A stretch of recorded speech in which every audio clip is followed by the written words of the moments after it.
Today, we're going to dive into a single, massive report from 1933 colonial Kenya. Why?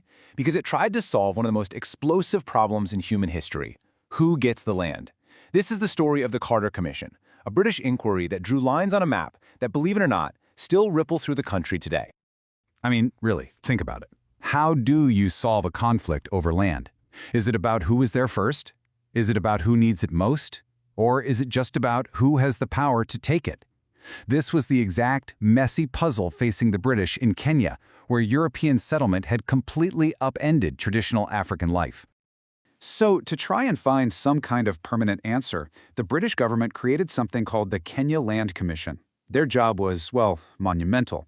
They had to investigate every single claim, listen to every grievance, and then, get this, deliver a final, conclusive settlement. No pressure, right? This whole thing was led by a guy named Sir Maurice Carter, and it was anything but a casual survey.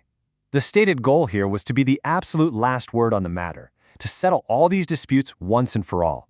It was basically an attempt to draw a line under the chaos and create a new, ordered reality. And you have to give it to them. They were pretty methodical. The commission spent months on the road, holding public assemblies, collecting sworn testimony, and digging through mountains of government files. They heard from everyone: tribal elders, European settlers, colonial officials, you name it. So, let's look at two specific conflicts they had to untangle. All right, first stop, Nyanza Province, home of the Lumbwa people. Now, their grievance was actually pretty straightforward, and according to the Commission's own report, it was basically an open and shut case. So the Lumbwa said, hey, you took a massive chunk of our best grazing lands and gave it to European farmers. And the colonial government? They didn't even deny it. Their justification was, well, interesting. They claimed it was a buffer zone between tribes, and, this is the key part, it was a way to de-pastoralize the Lumbwa. Basically, to force them to stop herding cattle and become farmers. And we're not talking about a small plot of land here. We're talking about 130,000 acres. That is a huge area. And what's so wild is that everyone, including the European farmers who now own the land, admitted that it originally belonged to the Lumbwa.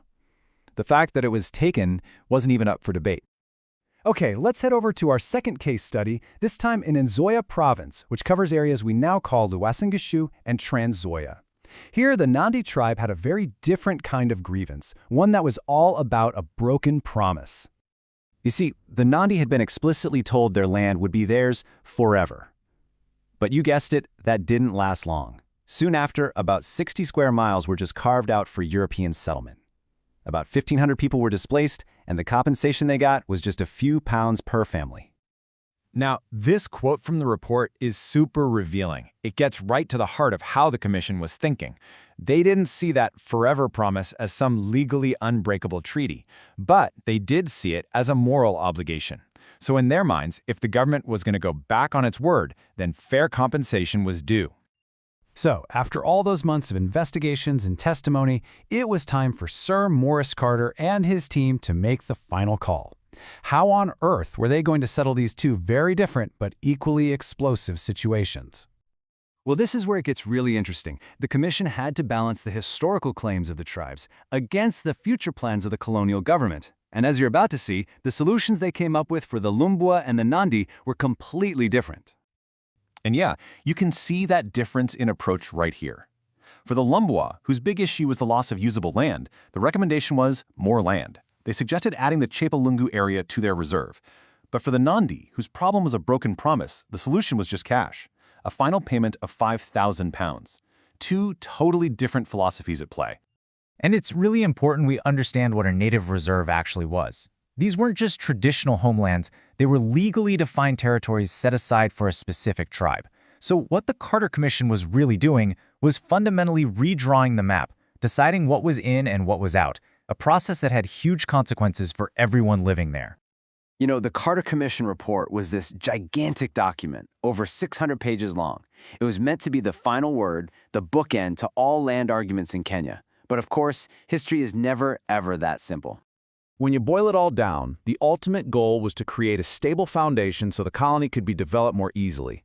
By fixing the tribal boundaries and settling these historical grievances, whether with land or with money, the hope was to pave the way for a more orderly and, let's be honest, more profitable future for Kenya under British rule. And that kind of leaves us with this one big question. The lines that the Carter Commission drew on the map, they didn't just stay on paper. They hardened into boundaries that, in many ways, became the basis for land ownership and tribal territories long after independence. It really makes you wonder, when you try to draw a final line in the sand, does it ever truly settle an argument? Or does it just change the fight for generations to come?